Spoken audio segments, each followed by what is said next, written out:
Presidente, iniciar mi intervención antes de hacer la pregunta, me dio la tarea de revisar un poquito en virtud de que lo que estamos discutiendo aquí, o para lo que se necesita comparecer, es en el marco de la glosa de este informe de gobierno del Poder Ejecutivo, que en el informe que se nos dio de la Secretaría de Economía, es curioso que siendo uno de los temas más importantes de la coyuntura económica de la región de América del Norte, prácticamente no se haga alusión directa a lo que es el Tratado de Libre Comercio de América del Norte. Seguramente hay más documentos, pero hablo del documento que nos fue entregado a las y los diputados de esta Cámara. Es prácticamente nula. Revisamos el de Hacienda, es prácticamente unos párrafos de lo que hace referencia a este tema, siendo que por lo menos de 20 de enero a julio, pensando en el momento que se imprime el informe, ya había pláticas formales de el Tratado de Libre Comercio con nuestros similares en los Estados Unidos y Canadá. Entonces yo creo que sería bueno que en esos informes sí se tenga la atención de poner cómo van este tipo de negociaciones, porque, insisto, por lo menos en lo que se nos da impreso no ha sido el caso, y por eso hago referencia. Y mis preguntas van en ese sentido, señor secretario, si me permite. Que si existen propuestas, hablo en el marco del Tratado de Libre Comercio de América del Norte, de las negociaciones que se están llevando a cabo, si existen propuestas para equilibrar las diferencias entre los ingresos y otras condiciones de los trabajadores de los tres países.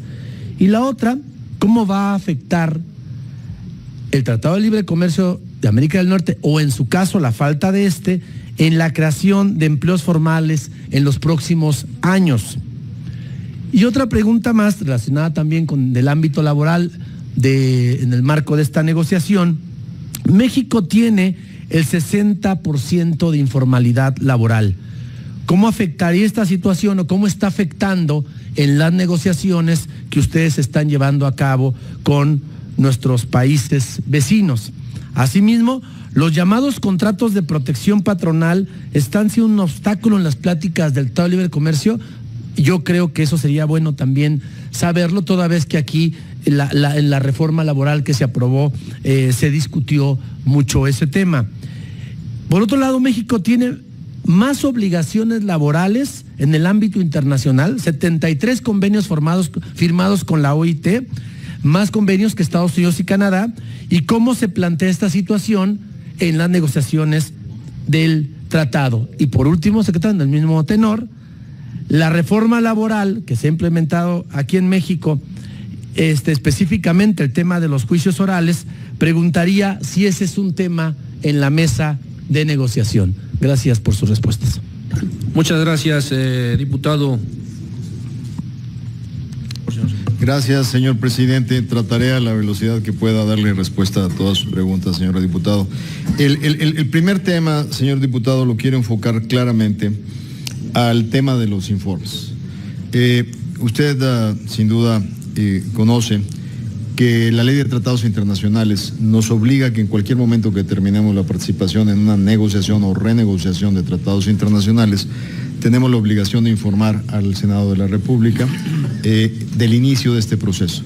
En ese sentido, si bien tomo nota de su recomendación de que lo hagamos en el informe anual cuando esto haya sucedido dentro del contexto de este informe, que sin duda lo participaré en Presidencia de la República, pero también quiero darle la tranquilidad de que se le ha dado en tiempo y forma información al Senado de la República del inicio de la renegociación del tratado, quien ha designado una comisión especial de las áreas de América del Norte y de Relaciones Internacionales para darle seguimiento permanente, acompañándonos a los procesos, siendo informados directamente de los avances de la misma. En segundo lugar, en términos de lo que representa el objetivo de equilibrar en los tres países, básicamente yo le diría que para poder equilibrar un esquema de mercado laboral es necesario pensar en un modelo como la integración de la Unión Europea. Cuando la Unión Europea se integra, no solo crea una unión aduanera y una área de libre comercio, sino que da libre movilidad a su sector laboral. Por eso separa la migración portuguesa, griega y española al resto de Europa, porque logra haber una igualdad o una equidad en los salarios dentro del continente europeo. Cuando usted obstruye el libre proceso de acomodo de las fuerzas laborales a través de rigidización de los esquemas migratorios, solo le queda claramente poder confrontar las realidades de un mercado donde el factor capital es más dotado en una economía que en otra en relación al capital financiero, al capital de inversión. Y en ese sentido los mercados tienen un comportamiento distinto. Sin duda, el propósito de este tratado es mejorar las condiciones de inversión para aumentar la demanda del factor trabajo y tenga una influencia directa sobre las condiciones salariales y laborales.